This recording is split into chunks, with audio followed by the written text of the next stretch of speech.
तो हम लोग स्टार्ट कर रहे हैं एक क्वेश्चन सीरीज जो कॉन्सेप्ट बिल्डिंग क्वेश्चन की है बेटा। हम लोग जो है लेवल वाइज क्वेश्चन स्टार्ट करेंगे। पहले नॉर्मल थोड़े से क्वेश्चन रहेंगे, फिर हम लोग धीरे धीरे लेवल को इंक्रीज करेंगे और देखेंगे आपके अंदर कितना पोटेंशियल है या आपने कितनी अच्छी क्वेश्चन प्रैक्टिस कर रखी है। ठीक है, तो पहले कॉन्सेप्ट क्लियर कर लें बेटा, सारे टॉपिक अच्छे से प्रिपेयर कर लें, फिर हम लोग आराम से क्वेश्चन प्रैक्टिस करते हैं। दूसरी खास बात ये है बेटा कि जब मैं क्वेश्चन को यहाँ पर दूंगा तो आप पहले क्वेश्चन को पॉज करके स्टॉप करके क्या करेंगे, खुद से सॉल्व करने का बेटा प्रयास करेंगे। जब आपसे खुद से क्वेश्चन बन जाए उसके बाद आप आंसर मैच करेंगे कि मेरा आंसर सही आ रहा है या नहीं आ रहा है, या फिर कॉन्सेप्ट में आप में कहाँ से प्रॉब्लम क्रिएट की है या आप में क्वेश्चन में कहाँ से प्रॉब्लम हुई है। ठीक है, तो स्टार्ट करें बेटा। Are you ready? चलिए हम लोग स्टार्ट करते हैं बेटा। हम लोग 5-5 क्वेश्चन की सीरीज बना रहे हैं। ठीक है, और हम लोग 5-5 क्वेश्चन की अच्छी तरीके से प्रैक्टिस करते हैं और देखते हैं हमारा कॉन्सेप्ट कितना क्लियर हुआ है। तो हम लोग स्टार्ट कर रहे हैं बीओसी और बीओसी के कॉन्सेप्ट बिल्डिंग क्वेश्चन। ठीक है, तो स्टार्ट करते हैं बेटा क्वेश्चन नंबर फर्स्ट। पहले क्वेश्चन से स्टार्ट करते हैं बेटा हम लोग। ठीक है, तो क्वेश्चन मैं यहाँ पर लिख लेता हूँ ताकि हमारा टाइम बच जाए और फिर हम लोग क्वेश्चन को सॉल्व करना स्टार्ट करते हैं। ठीक है, हमारे यहाँ ये बेटा पहला क्वेश्चन दिया गया है। कह रहा है question the number of secondary carbon atom. Secondary मतलब क्या होता है बेटा? 2 डिग्री की बात कर रहे हैं। सेकेंडरी मतलब क्या होता है बेटा? हम लोग 2 डिग्री की बात कर रहे हैं यहाँ पर। तो क्वेश्चन कह रहा है बेटा the number of secondary carbon atom present in the following compounds respectively. बेटा मतलब हमें कंटिन्यू बताना है बेटा, जो रिस्पेक्टिवली में बेटा होगा तो मतलब पहले कंपाउंड में, दूसरे कंपाउंड में और तीसरे कंपाउंड में। तो सबसे पहले हमको करना क्या है, हमको 2 डिग्री कार्बन एटम की बात करनी बेटा। तो हम लोग सीख चुके हैं कि 2 डिग्री कार्बन एटम ऐसा कार्बन एटम होता है या सेकेंडरी कार्बन एटम ऐसा कार्बन एटम होता है जो किसी भी टाइप से बेटा 2 कार्बन एटम से अटैच्ड हो बेटा। ऐसा कार्बन एटम जो डायरेक्टली 2 कार्बन एटम से अटैच्ड होगा उसे हम क्या बोलेंगे बेटा? उसे हम लोग बोलेंगे सेकेंडरी कार्बन बोलेंगे। वो किसी टाइप का कार्बन हो, मतलब फंक्शनल ग्रुप के साथ हो या डबल बॉन्ड के साथ हो। हमको क्या करना बेटा, सिर्फ ये देखना है वो अगर 2 कार्बन एटम से अटैच्ड है तो वो क्या हो जाएगा? 2 डिग्री कार्बन एटम हो जाएगा। ये हम लोग पहले बीओसी के टॉपिक्स में क्लियर कर चुके हैं। ठीक है, तो अब हम लोग क्या करते हैं, यहाँ पर 2 डिग्री लिखते हैं बेटा। 2 डिग्री हमारे पास कौन कौन से कार्बन एटम हैं, तो मैं इसकी बात करता हूँ यहाँ पर। तो हमारे पास जो पहला दिया गया है, तो यहाँ पर बेटा ये इस साइड से और इस साइड से 2 बेटा कार्बन से जुड़ा होगा तो ये क्या हो जाएगा? 2 डिग्री कार्बन एटम हो जाएगा। ठीक है, यहाँ से ये इस साइड से जुड़ा है तो ये भी 2 डिग्री हो जाएगा। यहाँ से बेटा ये भी 2 डिग्री हो जाएगा कि ये भी 2 डिग्री हो जाएगा। 2 साइड से जुड़ा बेटा, ये भी 2 साइड से जुड़ा है तो 2 डिग्री। ये वाला बेटा एक इस साइड एक डाउन साइड जुड़ा हुआ है तो ये क्या हो जाएगा बेटा? 3 डिग्री हो जाएगा। ठीक है, ये हमारे पास 3 डिग्री हो जाएगा। तो और ये वाला बेटा एक साइड से जुड़ा हुआ है तो ये 1 डिग्री हो जाएगा। तो क्वेश्चन किसकी बात चल रही है बेटा? सेकेंडरी कार्बन की चल रही है। तो पहले ही क्वेश्चन में हमारे पास कितने सेकेंडरी कार्बन बेटा? तो 1 2 3 4 और 5। तो पहले में आया बेटा हमारे पास 5। ठीक है, अब बात करते हैं 5। तो 5 के हिसाब से जो हमारे पास ऑप्शन दिए गए हैं तो यहाँ से पहला ऑप्शन हमारे लिए खत्म हो जाएगा क्योंकि 7 है बेटा और सी ऑप्शन भी हमारे लिए खत्म हो जाएगा। एक बहुत ही इंपॉर्टेंट बात रहती है बेटा हमेशा जब हम लोग जेई में होते हैं, मतलब आईटी के लिए प्रिपरेशन कर रहे होते हैं या फिर हम लोग नीट के लिए जा रहे होते हैं बेटा, तो जो केमिस्ट्री है हम लोग बोलते हैं हमेशा स्कोरिंग सब्जेक्ट है। पहली बात तो बहुत इंपॉर्टेंट, मतलब टाइम स्कोरिंग सब्जेक्ट है, मतलब अच्छे खासे क्वेश्चन हमको यहाँ से मतलब हमसे बन जाते हैं, काफ़ी ज़्यादा ईजी रहते हैं। ठीक है, ज़्यादा टफ नहीं रहते बेटा, ईजी रहते हैं। दूसरा बेटा है कि हम लोग टाइम कैसे बचाते हैं। अगर हम लोग केमिस्ट्री में टाइम बचाएंगे, केमिस्ट्री के टॉपिक में टाइम बचाएंगे तो हम लोग फिजिक्स में, जैसे नीट वाले जो है वो फिजिक्स में टाइम दे पाएंगे या फिर जो आईटी वाले हैं वो फिजिक्स और मैथ में टाइम दे पाएंगे। तो क्वेश्चन का अप्रोच बहुत ज़्यादा डिपेंड करता है कि हम लोग क्वेश्चन को किस तरीके से सॉल्व कर रहे हैं बेटा। ठीक है, खासकर एडवांस में जैसे आते हैं तो एडवांस का नाम सुनते ही काफ़ी बच्चे तो एकदम बेहोश हो जाते हैं। हाँ, उनको डर लगने लगता है। पर होता ये है कि कॉन्सेप्ट वही रहता है, बस क्वेश्चन थोड़ा सा क्या कहता है, तुम्हारी डेप्थ, तुम्हारी कॉन्सेप्ट की पकड़ को देखना चाहता है कि तुमने कॉन्सेप्ट को कितनी अच्छे से सीखा है। और फिर अप्रोच, क्वेश्चन करने का अप्रोच बेटा। और हमेशा याद रखो, मोस्टली ये होता है कि एडवांस का 100% क्वेश्चन हमको नहीं सॉल्व करना होता। पहले हमको जो सिंपल, जो हमारे मतलब पकड़ में क्वेश्चन आते हैं उनको हम लोग सॉल्व करते हैं। तो कॉन्सेप्ट बहुत डिपेंड करता है कि हम लोग किस तरीके से यूज कर रहे हैं, आंसर कैसे दे रहे हैं बेटा। तो हमारे लिए पहले यहाँ पर क्या होगा, जैसे ही 5 निकला तो ए और सी पार्ट तो खत्म हो जाएगा क्योंकि बी और डी में क्या है बेटा 5 है। तो हम लोग सेकंड पे चलते हैं बेटा। अब सेकंड जो हमारे पास कंपाउंड है इसमें ये वाला कार्बन 2 डिग्री हो जाएगा क्योंकि 2 कार्बन एटम से जुड़ा बेटा, ये भी 2 डिग्री हो जाएगा। मैं इसकी बात करता हूँ तो ये भी 2 डिग्री हो जाएगा क्योंकि ये इस साइड से इस साइड 2 कार्बन एटम से बेटा। इसकी बात करते हैं तो 3 डिग्री होगा क्योंकि ये इस साइड 3 कार्बन से जुड़ा बेटा, एक इस साइड एक इस साइड एक इस साइड बेटा। चलो इसकी बात करते हैं बेटा, तो ये भी हमारे लिए क्या हो जाएगा 2 डिग्री हो जाएगा। ठीक है, ये भी हमारे लिए 2 डिग्री हो जाएगा। इसकी बात करते हैं तो ये भी 2 डिग्री हो जाएगा। इसकी बात करें तो 1 2 3 साइड से जुड़ा है तो 3 डिग्री, ये भी 3 डिग्री है, ये 2 डिग्री है, ये भी 2 डिग्री है और ये भी 2 डिग्री है। तो हमें अभी सिर्फ 2 डिग्री की बात करनी है बेटा। किसकी बात करनी है? 2 डिग्री की। तो 2 डिग्री की अगर हम बात करते हैं तो 1 2 3 4 5 6 7 8 9 जो 2 कार्बन एटम से अटैच्ड है बेटा, तो कितना आ गया? 9 आ गया यहाँ पर। तो हमारे पास पहले में 5, दूसरे में 9 और 5 9 जैसे हमने किया तो हमारे पास क्वेश्चन सॉल्व हो गया। आंसर इज डी, डेलई बेटा। डी पार्ट हमारे लिए आंसर हो गया। पूरा क्वेश्चन सॉल्व करने की जरूरत नहीं है, पूरा क्वेश्चन सॉल्व करने की जरूरत नहीं है बेटा। यहाँ पर ऑप्शन हमारे लिए डी सही है। ठीक है, बाकी मैं बता देता हूँ कि अगर हमें सॉल्व ही करना है तो मैं सॉल्व करके दिखा देता हूँ, लेकिन क्वेश्चन में आंसर बस खत्म हो चुका बेटा, क्वेश्चन खत्म हो चुका है। ठीक है, मैं इसको करके फिर भी दिखा देता हूँ। तो यहाँ पर मैं इसकी बात करता हूँ तो ये कितने कार्बन एटम से अटैच बेटा? यहाँ ऊपर एक कार्बन, इधर नाइट्रोजन। तो नाइट्रोजन से बेटा डिग्री नहीं आती है, तो ये हमारे लिए 1 डिग्री हो जाएगा क्योंकि एक कार्बन से, ये 2 कार्बन से जुड़ा हुआ है तो बेटा 2 डिग्री। ये वाला 2 कार्बन से जुड़ा हुआ है तो ये 2 डिग्री। ये बेटा एक कार्बन से जुड़ा तो 1 डिग्री, ये भी 1 डिग्री हो जाएगा। एक कार्बन एक नाइट्रोजन से जुड़ा बेटा 1 डिग्री, ये 2 डिग्री और ये 2 डिग्री। तो नंबर ऑफ 2 डिग्री की अगर बात करते हैं या सेकेंडरी की बात करते हैं तो हमारे पास 1 2 3 4। तो ऑप्शन देखिए 5 9 4। ठीक है, डी ऑप्शन हमारे लिए सही है, बट क्वेश्चन हमारा पहले ही सॉल्व हो चुका था। ठीक है, क्लियर हुआ? चलिए हम लोग बात करते हैं बेटा नेक्स्ट क्वेश्चन की, क्वेश्चन नंबर 2 की। ठीक है, यहाँ तक नोट करें बेटा।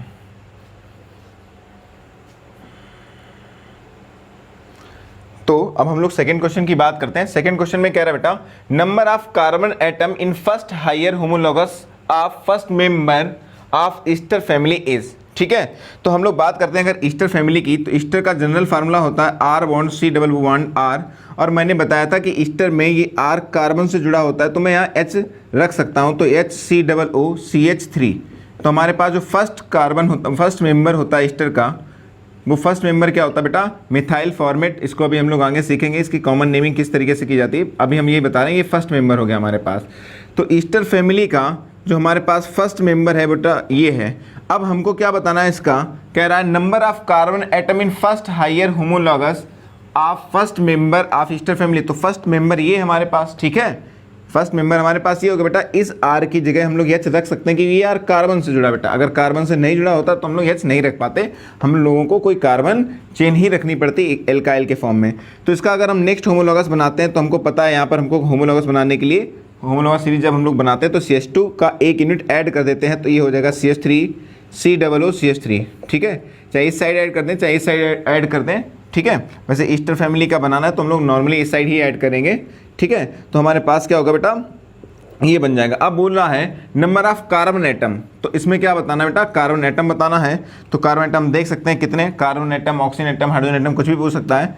तो यहाँ पर अगर हम देखते हैं तो क्या आ जाएगा हमारे पास? 1 2 और 3।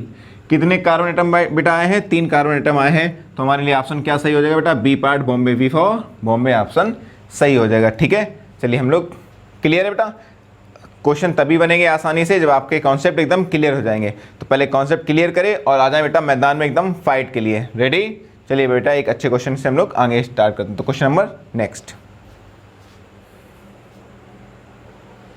तो हम लोग नेक्स्ट क्वेश्चन की बात करते हैं बेटा। इस क्वेश्चन में कह रहा है in a given compound if number of sigma and pi bonds are x and y respectively then x plus y will be बेटा। तो बोल रहा है कि सिग्मा बॉन्ड क्या बेटा? x है एंड पाई बॉन्ड क्या बेटा? बाई है। तो वैल्यू किसकी निकालनी है? x प्लस बाई की। तो हमने बताया था कि कभी भी सिग्मा एंड पाई बॉन्ड की बात करते हैं तो हमें स्ट्रक्चर ओपन करना पड़ता है, क्योंकि जब एटम क्लोज होते हैं तो उनकी बैलेंसी किसके साथ कैसी है, बॉन्ड्स किस टाइप का है, सिंगल बॉन्ड है, डबल बॉन्ड है या ट्रिपल बॉन्ड है, हमें पता नहीं चल पाता। इसलिए स्ट्रक्चर को ओपन करना होगा बेटा। हर एक सिंगल बॉन्ड क्या होता है? सिग्मा बॉन्ड होता है। हर एक कोई भी बॉन्ड होगा किसी भी टाइप का तो उसमें एक सिग्मा बॉन्ड होता है बेटा। बाकी हमारे पास डबल बॉन्ड में एक पाई बॉन्ड होता है और ट्रिपल बॉन्ड में 2 पाई बॉन्ड होते हैं। तो इस क्वेश्चन को हम लोग क्या करते हैं बेटा? पहले स्ट्रक्चर ओपन करते हैं फिर हम लोग इसका आंसर देते हैं। तो यहाँ पर हर एक पॉइंट कार्बन, ठीक है, तो कार्बन, बाकी लाइन्स हमारे पास बॉन्ड्स होती हैं। तो कार्बन कार्बन, यहाँ भी एक कार्बन, यहाँ डबल बॉन्ड हो जाएगा बेटा, यहाँ डबल बॉन्ड हो जाएगा कार्बन। ठीक है, कार्बन, यहाँ भी कार्बन, यहाँ भी कार्बन हमारे पास, ये डबल बॉन्ड है, ये डबल बॉन्ड है बेटा, इधर O, ठीक है, CO और H। अब देखिए कार्बन यहाँ O है तो ये किसके साथ जुड़ा बेटा? कार्बन, क्योंकि कार्बन के साथ जोड़ेंगे इस वाले O को तभी तो इसकी बैलेंसी क्या होगी बेटा? कार्बन की बैलेंसी 4 आएगी। बाकी यहाँ पर 2 और 1 3, तो एक H जोड़ना पड़ेगा क्योंकि बैलेंसी 4 है। यहाँ पर बेटा देखें तो एक मेरे पास 2 ही बैलेंसी है तो हमको 2 H यहाँ जोड़ने पड़ेंगे। ठीक है, H और मैं इसकी बात कर लेता हूँ, यहाँ भी एक एच जोड़ना पड़ेगा, एक एच यहाँ भी जोड़ना पड़ेगा, यहाँ 2 और 1 3 4 है, ठीक है। 3 और 1 4 थोड़ा और अच्छे से बना देते हैं इस टाइप से, ठीक है। 3 1 4 3 1 4 दिख रहा होगा, 3 और 1 4 यहाँ पर, 3 और 1 4, बाकी 2 1 3 1 4, ठीक है। बाकी सबकी बैलेंसी कवर है। तो बैलेंसी के साथ हम लोग क्या करते हैं, जो हमारे पास बॉन्ड लाइन स्ट्रक्चर होता है उस बॉन्ड लाइन स्ट्रक्चर को पहले हम लोग बॉन्ड्स में हर एक एटम के साथ दिखा लेते हैं बेटा, जिससे क्लियर हो जाए कि कितने सिग्मा कितने पाई बॉन्ड है बेटा। तो हमारे पास ये सिग्मा सिंगल बॉन्ड है बेटा, किसी भी टाइप का बॉन्ड होगा उसमें एक सिग्मा बॉन्ड होगा, तो sigma sigma sigma sigma sigma, एक सिग्मा यहाँ पे, सिग्मा एक यहाँ पे है, एक यहाँ पे सिग्मा है, एक यहाँ पे सिग्मा है, एक यहाँ सिग्मा है, एक ये सिग्मा, एक ये सिग्मा, एक ये बेटा, ठीक है। इस तरीके से हर एक बॉन्ड में क्या है, एक सिग्मा बॉन्ड है। तो इस तरीके से हम लोग कर लेते हैं। पाई बॉन्ड काफ़ी आसान हो जाएगा ढूंढना। तो हमारे पास सिग्मा बॉन्ड अगर हम बात करते हैं, सिग्मा बॉन्ड कितने बेटा, जिसको हम एक्स लेट किए हैं, तो एक्स प्लस वाई अगर बात करते हैं, तो सिग्मा और पाई बॉन्ड की अगर बात करते हैं तो एक्स कितना निकला है, कट करके देखते हैं, 1 2 3 4 5 6 7 8 9 10 11 12 13 14 15 16 17 18 19 20 और 1 21।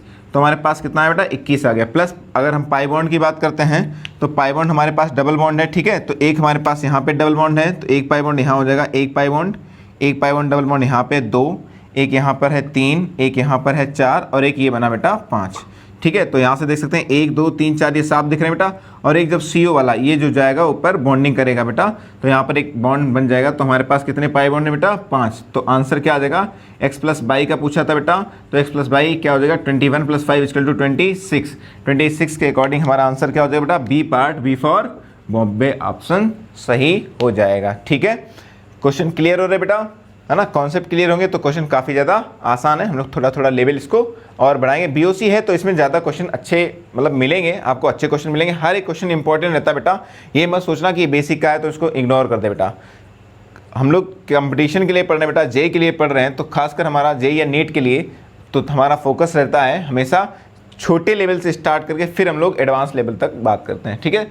तो हम लोग करते हैं एक नेक्स्ट क्वेश्चन की बात, ठीक है।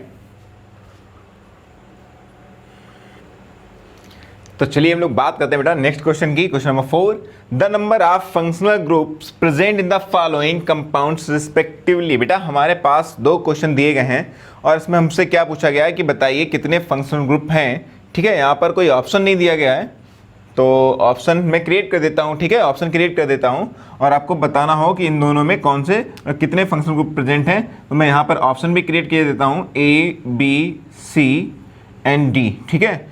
तो 1 2 3 4 5 6, ठीक है। और 1 2 3 4 सेम काउंट नहीं करना है, तो 1 2 3 4 5, ठीक है। मैं ऑप्शन बना देता हूँ यहाँ पर 3, 4, 4, 5, 5, 6, 6, 7, ठीक है। मैंने यहाँ पर ऑप्शन क्रिएट कर दिए हैं। आपको क्या करना है बेटा, ऑप्शन बताना है कि कौन सा ऑप्शन सही है। तो हमें पता है, हमने पहले ही बोल रखा है, आपको कभी आंसर बताना तो कैसे, वीडियो को स्टॉप करिए बेटा, पॉज करिए, उसके बाद क्वेश्चन सॉल्व करिए, फिर हमें आंसर करके बताइए और मैच करिए कि ऑप्शन सही आ रहा कि नहीं। तो मैं यहाँ पर क्वेश्चन सॉल्व करना स्टार्ट करता हूँ। तो पहला हमारे पास ये जो फंक्शनल ग्रुप है बेटा, CO के साथ AH, बेटा इसे हम लोग क्या बोलते हैं, एल्डिहाइड। ये हमारे पास कार्बोनिल ग्रुप होता है। इसके साथ अगर दोनों और कार्बन चेन हो जाए तो उसको हम लोग कीटोन बोलते हैं, और अगर एक साइड H रहता है तो वो एल्डिहाइड हो जाता है। क्या हो जाता है बेटा, एल्डिहाइड हो जाता है। तो यहाँ पर ये हमारे पास क्या हो जाएगा बेटा, एल्डिहाइड हो जाएगा, ठीक है। मैं शॉर्ट में लिख रहा हूँ यहाँ पर, ये एल्डिहाइड हो जाएगा। ये हमारे पास NH2 कौन सा होता है बेटा, एमीन होता है। कौन सा होता है बेटा, एमीन। कई बार नंबर पूछता है, कई बार पूछ लेता है किस टाइप के प्रेजेंट हैं, तो इसलिए हमको पूरा डिटेल में लेके चलना होता है बेटा, ठीक है। ये हमारे पास कीटोन है, ठीक है। जब हमको अच्छी तरीके से आता है तो क्वेश्चन काफ़ी ज़्यादा आसान होता है। मैं फर्स्ट से देखकर लिखता जाता हूँ, ठीक है। लेकिन समझ में आ रहा है बेटा, समझे या नहीं समझे। तो यहाँ पर हमको क्या करना है, बस अभी मैं आराम से बता रहा हूँ क्योंकि आपको समझना है बेटा। CO के साथ N, इसे हम बोलते हैं बेटा एमाइड। इसे क्या बोलते हैं बेटा, एमाइड। CO और CO के साथ OH, इसको बोलते हैं कार्बोक्सिलिक। क्या बोलते हैं बेटा, इसको कार्बोक्सिलिक बोलते हैं। और CO के साथ O और O के साथ फिर से CO, तो ये खुद में बेटा ये ईस्टर नहीं बेटा, ये पूरा हो जाता है ओइक एनहाइड्राइड। क्या हो जाता है बेटा, ओइक एनहाइड्राइड हो जाता है, ठीक है। तो नंबर पूछा गया तो 1 2 3 डिफरेंट सेम आएगा, उसे डबल बार काउंट नहीं करेंगे बेटा, एक ही बार काउंट किया जाएगा। तो यहाँ पर सेम तो है नहीं, 1 2 3 4 5 6, ठीक है। तो 6, तो बस आंसर आ गया हमारे लिए क्या बेटा, डी पार्ट डेल ही ऑप्शन सही है। पूरा क्वेश्चन सॉल्व करने की जरूरत नहीं है, फिर भी मैं करके दिखा देता हूं, बट हमारा आंसर निकल चुका है क्योंकि पहले ऑप्शन में 6 है बेटा, रिस्पेक्टिवली आंसर आना है, तो इसके बाद जो आएगा तो यानी 6 के बाद जो आएगा 7, तो ऑप्शन हमारे लिए डी पार्ट हो जाएगा। फिर भी मैं क्या करता हूं, इसको करके दिखा देता हूं, एकदम क्लियर है, काफ़ी ज़्यादा आसान है, तो मैं इसको करके दिखा देता हूं। तो ये हमारे पास फिर से बेटा CO कौन सा होता है बेटा, ओइक एनहाइड्राइड, इसकी बात करते हैं, तो ये है ओइक एनहाइड्राइड। ठीक है, मैं थोड़ा फास्ट कर रहा हूँ बेटा। CO के साथ O केवल होता है तो उसको हम लोग क्या बोलते हैं बेटा, ईस्टर बोलते हैं। आप फंक्शनल ग्रुप वाला टॉपिक देख लीजिए, एकदम आपसे क्लियर हो जाएगा बेटा। दोनों और कार्बन चेन बेटा, एमी को आपको बता दें, एमी को हम लोग सीख चुके हैं बेटा, मिथाइल कहते हैं, तो दोनों और कार्बन चेन अगर है तो इसको हम लोग क्या बोलते हैं बेटा, ईथर। क्या बोलते हैं इसको, ईथर बोलते हैं। ये हमारे पास कार्बन के साथ OH है तो इसको हम लोग बोलेंगे एल्कोहल। ठीक है, ये हमारे लिए एल्कोहल। ये CO हमारे लिए क्या हो जाएगा बेटा, कीटोन हो जाएगा। ठीक है, CO कीटोन, दोनों और कार्बन चेन है बेटा। NH2 को हम लोग क्या बोलते हैं, एमीन, इसको हम लोग बोलते हैं बेटा एमीन। ठीक है, और CO के साथ N, CO के साथ ये N है बेटा एक साइड में, तो इसको हम लोग क्या बोलते हैं बेटा, एमाइड बोलते हैं, इसको हम लोग एमाइड बोलते हैं। ठीक है, क्लियर हो गए सारे, तो हम लोग चेक कर लेते हैं एक बार।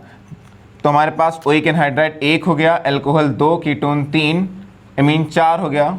ठीक है, एमाइड 5, ईथर 6 और ईस्टर 7, तो आंसर हमारे लिए क्या हो जाएगा, 6,7। एकदम क्लियर है। तो हम लोग नेक्स्ट क्वेश्चन की बात करते हैं। एकदम क्लियर बेटा, नेक्स्ट एक और अच्छे क्वेश्चन के लिए हम लोग चलते हैं बेटा। तो बेटा नेक्स्ट क्वेश्चन हमको दिया गया है ये, ठीक है, इसमें कार्बन एक स्ट्रेट चेन में दिखाए गए हैं जिसके ऊपर एक पर पॉजिटिव चार्ज है, एक पे अनपेयर्ड इलेक्ट्रॉन है। दो जो हमारे पास पी ऑर्बिटल होते हैं, कार्बन के पास क्या होता है बेटा, पी ऑर्बिटल होंगे जिसमें सिंगल सिंगल इलेक्ट्रॉन है। एक हमारे पास क्या है, 2 सिंगल बॉन्ड बेटा, एक लोन पेयर के फॉर्म में जो है इलेक्ट्रॉन प्रेजेंट है बेटा, और यहाँ पर 3 बॉन्ड है बेटा और एक निगेटिव चार्ज के साथ लोन पेयर बनाया हुआ है। ठीक है, तो बोल रहे हैं carbon atom ABC and D are in hybrid state respectively बेटा।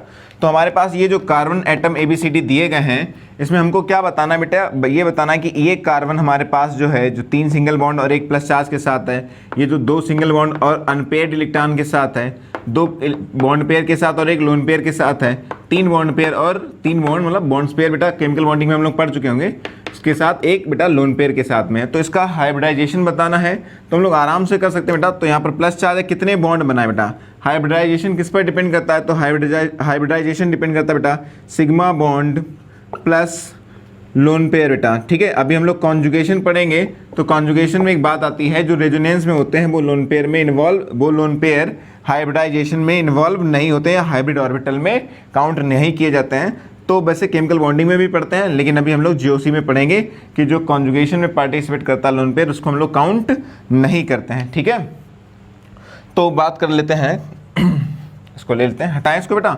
तो समझ में आया कैसे करेंगे। तो हमको क्या करना है, यहाँ पर कितने बेटा हमारे पास सिंगल बॉन्ड है, 3, 1 2 3 सिग्मा बॉन्ड है, तो ये क्या हो जाएगा बेटा, sp2 हो जाएगा। ठीक है, sp2 हो जाएगा, मतलब हमारे लिए बी ऑप्शन खत्म हो गया। देखो खट से यहाँ पे देखते हैं, 2 अनपेयर्ड इलेक्ट्रॉन बेटा कभी भी हाइब्रिडाइजेशन में काउंट नहीं होते हैं, तो यहाँ पर पेयर फॉर्म में होना चाहिए। कैसा होना चाहिए बेटा, पेयर फॉर्म में होना चाहिए। तो 2 हमारे पास यहाँ सिंगल बॉन्ड है, तो हमारे लिए क्या हो जाएगा बेटा, sp हो जाएगा, क्योंकि एक सिग्मा इधर से एक सिग्मा इधर से है बेटा। ठीक है, इसकी बात करते हैं, तो बेटा एक सिग्मा और लोन पेयर है, तो लोन पेयर के साथ ये क्या हो जाएगा बेटा, sp2 हो जाएगा। ठीक है, तो यहाँ तक मेरे ख्याल से आंसर आ गया होगा, sp2 and sp2 and sp, यानी कि ऑप्शन हमारे लिए पहले ही खत्म हो चुका है बेटा, सी पार्ट हमारे लिए आंसर होगा। फिर भी मैं निकाल के देख देता हूँ, तो 1 2 3 सिंगल बॉन्ड है बेटा, सिग्मा और एक लोन पेयर, तो क्या हो जाएगा बेटा, sp3। तो एकदम क्लियर है कि हमारा ऑप्शन सी पार्ट चेन्नई मतलब सी पार्ट हमारे लिए आंसर सही हो जाएगा। तो आज का जो हमने क्वेश्चन प्रैक्टिस किया बेटा, स्टार्ट किया है, हम लोग क्वेश्चन अच्छे से और आगे करेंगे। हमको करना क्या बेटा, पहले टॉपिक क्लियर करना है, फिर हम लोग अच्छे क्वेश्चन प्रैक्टिस करते हैं। तो हमारा सीरीज ये कंटिन्यू आगे चलता रहेगा। ठीक है।